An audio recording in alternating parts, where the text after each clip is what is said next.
Assalamualaikum warahmatullahi wabarakatuh. Perkenalkan, nama saya Britania Ranurinjani dari kelas 2D dengan NIM 44452500092. Pada video kali ini, saya akan menjelaskan analisis data menggunakan RStudio, khususnya dalam pembuatan boxplot dan analisis statistik data dasar menggunakan dataset Plan Growth. Pada video kali ini, saya akan menjelaskan mulai dari sintaks, fungsi masing-masing perintah, hingga interpretasi hasil yang ditampilkan. Sebelum masuk ke bagian codingnya, saya akan menjelaskan terlebih dahulu apa itu ANOVA. ANOVA atau Analysis of Variance adalah metode statistik yang digunakan untuk membandingkan rata-rata dari 3 kelompok atau lebih. Tujuan dari ANOVA adalah untuk mengetahui apakah terdapat perbedaan yang signifikan antara kelompok tersebut. Jadi, bukan hanya melihat perbedaan secara kasat mata, tetapi juga memastikan apakah perbedaan tersebut benar-benar bermakna secara statistik atau hanya terjadi karena kebetulan. Kemudian, RStudio sendiri merupakan software yang digunakan untuk menjalankan bahasa pemrograman R. RStudio sangat membantu dalam analisis data karena menyediakan tampilan yang memudahkan kita dalam menulis kode, melihat output, serta membuat grafik. Dengan RStudio, kita bisa melakukan analisis data secara sistematis mulai dari tahap awal hingga visualisasi hasil. Lalu selanjutnya saya masuk ke bagian sintaks. Pada bagian awal, saya memanggil beberapa library yaitu tidyverse, ggpubr, serta rsstatics. Library tidyverse ini digunakan untuk memanipulasi dan pengolahan data. Sedangkan ggpubr itu digunakan untuk membuat grafik seperti boxplot, lalu rstatics itu digunakan untuk melakukan analisis statistik seperti menghitung statistik deskriptif dan uji lainnya. Lalu setelah itu saya memanggil dataset Plan Grow, seed, dan sample and by. Nah, ini tuh kita copy dulu, baru di paste. Nah, dataset Plan Grow ini merupakan data bawaan dari R yang berisi informasi berat tanaman yang dibagi ke dalam 3 kelompok, yaitu CTRL sebagai kelompok kontrol, serta TRT1 dan TRT2 sebagai kelompok perlakuan. Data ini sering digunakan untuk latihan analisis statistik karena strukturnya yang sederhana namun cukup representatif. Lalu yang kedua ada seed. Fungsi ini tuh digunakan untuk memastikan bahwa proses random yang dilakukan akan menghasilkan output yang sama setiap kali dijalankan. Ya, lalu selanjutnya ada sintaks sample and by. Sintaks sample and by ini fungsinya digunakan untuk mengambil sampel secara acak dari setiap kelompok. Dalam hal ini satu data dari masing-masing kelompok. Walaupun tidak selalu digunakan dalam analisis utama, langkah ini tuh berguna untuk eksplorasi data. Lalu selanjutnya saya menggunakan syntax levels. Ini di copy dulu. Nah, kalau udah di paste levelsnya, ini tuh fungsi levelsnya ini untuk melihat kategori dari variabel group. Dari hasil ini, kita bisa mengetahui bahwa terdapat 3 kelompok, yaitu CTRL, TRT1, dan TRT2.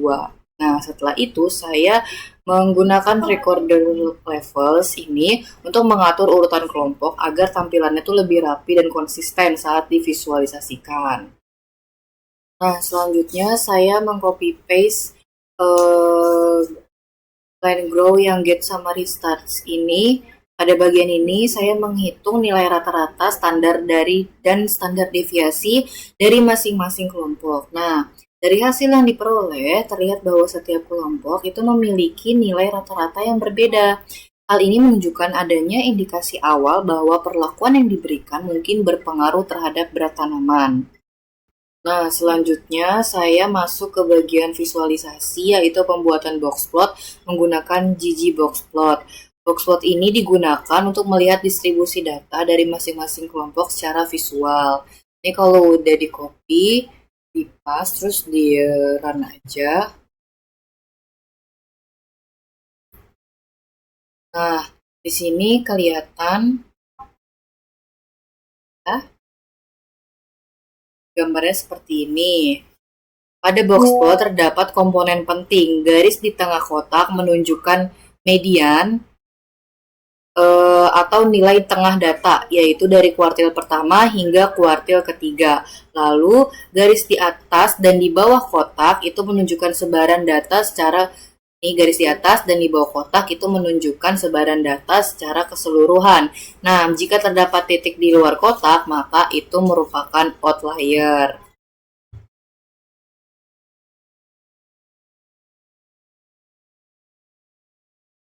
Aku pengen ngomong kasar gitu sama. Boxplot outlier. Nah, dari dari box plot yang dihasilkan, kita bisa melihat bahwa setiap kelompok itu memiliki distribusi data yang berbeda. Misalnya, median pada kelompok perlakuan terlihat lebih tinggi dibandingkan kelompok kontrol. Hal ini menunjukkan bahwa perlakuan kemungkinan memberikan pengaruh terhadap berat tanaman. Nah, kemudian saya melakukan identifikasi outlier menggunakan identify outliers nih. Ini bisa di-copy lalu di-paste ke sini. Outlier sendiri itu adalah data yang nilainya jauh berbeda dari data lainnya. Dari sebentar ini kita run dulu.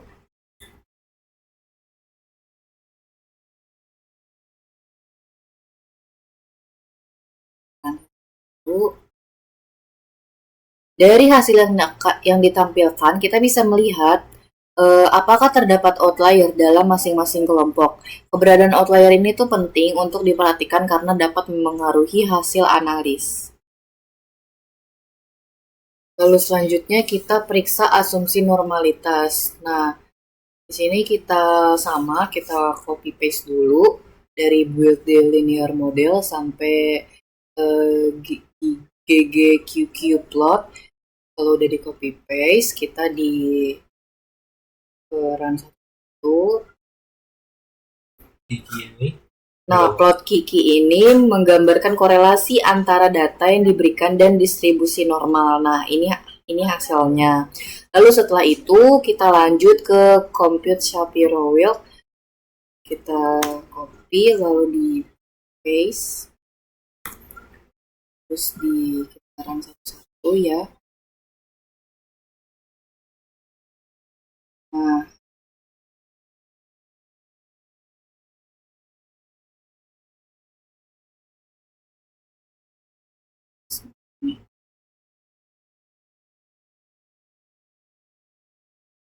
Nah, pada plot Kiki, karena semua titik terletak kira-kira di sepanjang garis referensi, kita dapat mengasumsikan normalitas. Kesimpulan ini tuh didukung oleh uji Shapiro-Wilk, yaitu nilai P ini tidak signifikan atau P sama dengan 0,13 sehingga kita dapat mengasumsikan normalitas. Lalu kita periksa asumsi normalitas berdasarkan kelompok, sama aja ini di copy paste dulu yang plan growth, group by group, dan Shapiro test. Ini sama, kita run dulu satu-satu. Nah, skor ini tuh terdistribusi secara normal, yaitu P lebih besar dari 0,05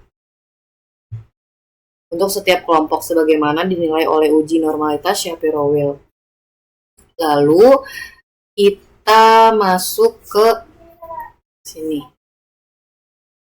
Sama setiap kotak-kotak itu di copy dan paste aja.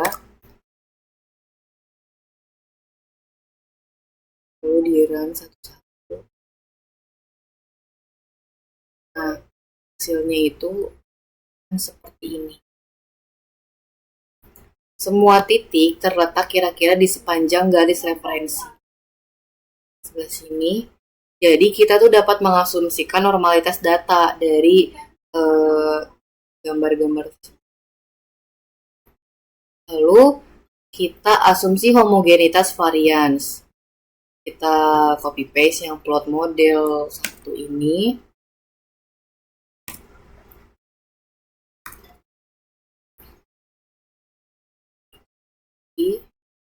Nah, hasilnya seperti ini. Nah, Pada grafik ini tuh tidak ada hubungan yang jelas antara residual dan nilai prediksi atau rata-rata setiap kelompok, yang merupakan hal baik dari data tersebut. Jadi kita tuh dapat mengasumsikan homogenitas variansnya. Nah, itu kita juga dapat menggunakan uji Leven untuk memeriksa homogenitas varians. Sama aja di copy paste lagi. Maaf.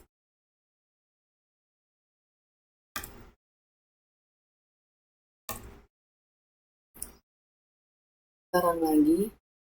Ini kita bisa melihat kalau nilai P ini lebih besar dari 0,05, yang berarti tidak signifikan. Ini tuh berarti tidak ada perbedaan signifikan antara varians antar kelompoknya. Oleh karena itu, kita dapat mengasumsikan homogenitas varians pada kelompok perlakuan yang berbeda.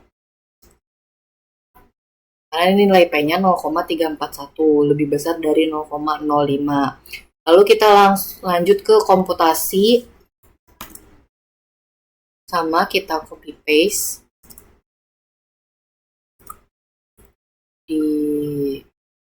Nah, dari tabel ANOVA di atas terlihat bahwa terdapat perbedaan signifikan dari antar kelompok tersebut. Lalu setelah itu kita masuk ke tes post hoc. Sama aja ini di copy paste yang pairwise comparison, line growth sampai PWC ini. Kalau udah di run satu-satu, dan dari hasil outputnya terlihat bahwa hanya perbedaan antara TRT2 dan TRT1 yang signifikan, yaitu nilai P yang disesuaikan yaitu 0,012. Lalu setelah itu di laporannya sama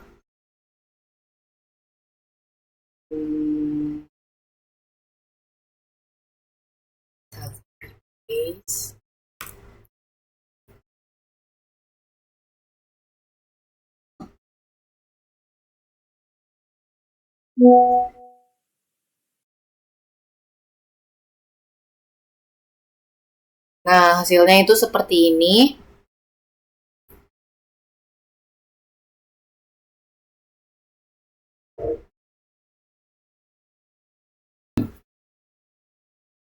Nah, setelah itu lanjut di bawahnya kita sama di copy paste lagi. Lalu di run satu-satu. Hasilnya begini ya teman-teman. Sampai 53 ini.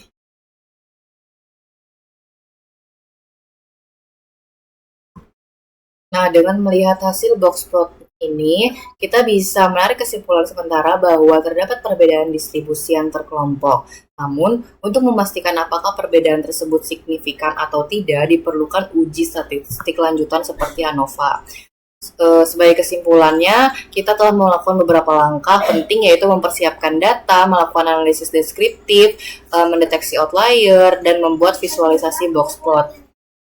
Semua langkah ini tuh sangat penting sebagai dasar sebelum melakukan analisis lanjutan. Dengan demikian penjelasan dari saya. Mohon maaf bila ada kekurangan. Wassalamualaikum warahmatullahi wabarakatuh. Jangan lupa dan dikat.